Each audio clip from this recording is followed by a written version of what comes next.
Dr. Kennedy Graham. Thank you, Mr. Speaker. I have listened to the debate, both in the first reading and the second reading to date, and in the committee. And I have to say that nothing has been said yet to alter our substantive view of the budget in general or this particular bill. And nothing, indeed, has been said, I think, that would inspire us, or I think the public, to want to embrace government policy on this. The budget is touted as the most important event of the parliamentary year. Erroneously, it would seem, for the Budget Measures Bill, agonisingly dragged out last night, hit a new low.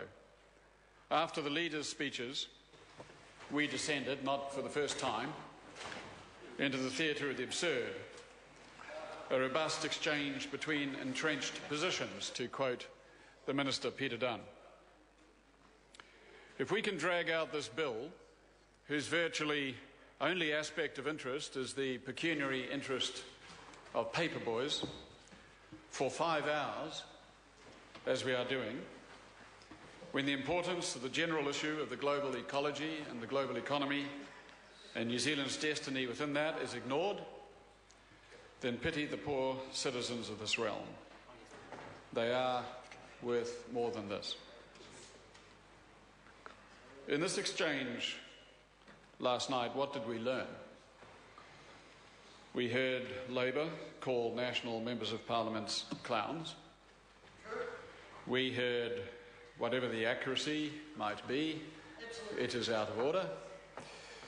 We heard National describe one Labour MP as a bloody bigot. Oh. And none of this occasioned... Order.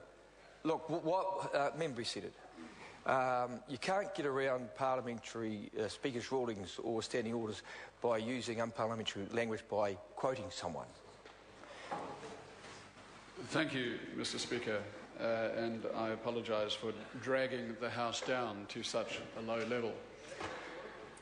We heard National taunt Labour to tell the truth, which in itself was offensive and disorderly, and at least that one, or its aftermath, since National repeated the offence, occasioned an apology whose sincerity was left hanging in the stagnant evening air of a wilting House of Representatives.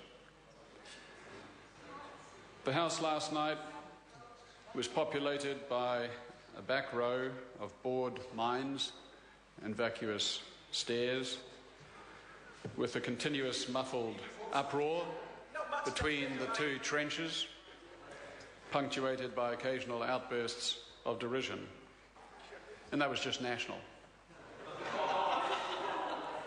The evening was characterised by self-demeaning pack behaviour, characterised by an after-dinner cocktail of complacence, ignorance and arrogance.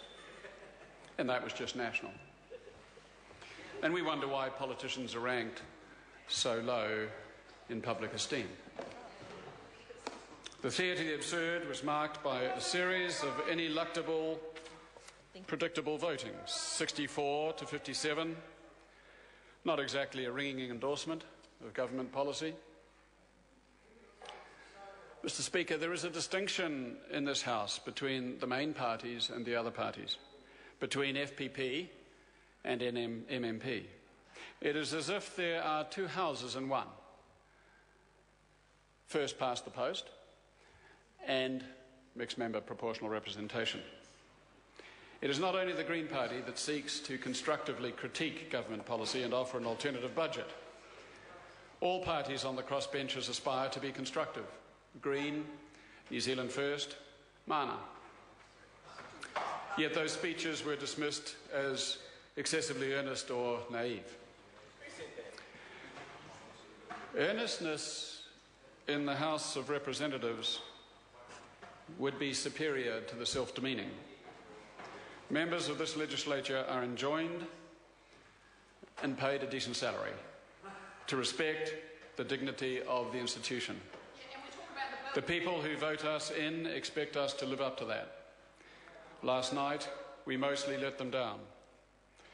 Suffice to consider that for the reasons that were substantively advanced in the first reading and the second reading, the Green Party will vote against this bill in the final third reading.